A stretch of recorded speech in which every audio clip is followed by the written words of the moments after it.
क्या आप जानते हैं भारत में लोकसभा इलेक्शन से लेकर पंचायत इलेक्शन तक का खर्चा 10 लाख करोड़ तक आता है। प्रणाम, आपका स्वागत है जाने अपना देश इन 75 डेज। और आज हम बात करेंगे भारत के इलेक्शन प्रोसेस। इंडियन कॉन्स्टिट्यूशन के आर्टिकल 324 में एक इंडिपेंडेंट बॉडी बनाई गई जिसको इलेक्शन कमीशन बोला गया।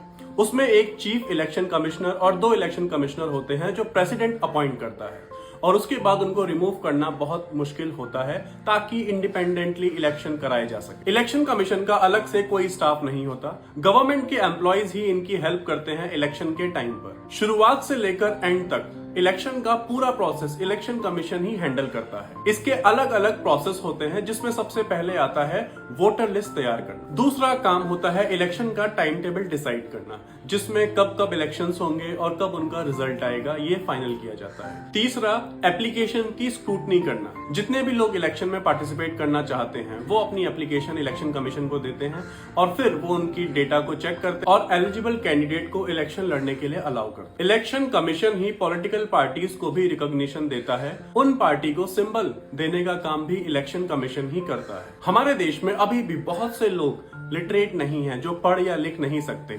इसीलिए सिंबल का बहुत इंपॉर्टेंस होता है। तभी सारी पॉलिटिकल पार्टीज अपना एक सिंबल बनाती हैं ताकि जो लोग पढ़ नहीं सकते वो उनका सिंबल पहचान कर उन्हें वोट कर सकें। और लास्ट में अगर कहीं कोई डिस्प्यूट होता है इलेक्शन के टाइम पर तो वहां पर री इलेक्शन कराना या फिर उस डिस्प्यूट को सॉल्व करना भी इलेक्शन कमीशन का ही काम है। अगर हम प्रोसेस ऑफ इलेक्शन को समझें तो इसमें सबसे पहले आता है कॉन्स्टिट्यूएंसीज को बनाना, उसके बाद वोटर लिस्ट फाइनलाइज करना, उसके बाद कैंडिडेट्स का नॉमिनेशन और उनकी स्क्रूटनी करना। इसके बाद शुरू होता है इलेक्शन कैंपेन और फिर आता है एक्चुअल वोटिंग का दिन।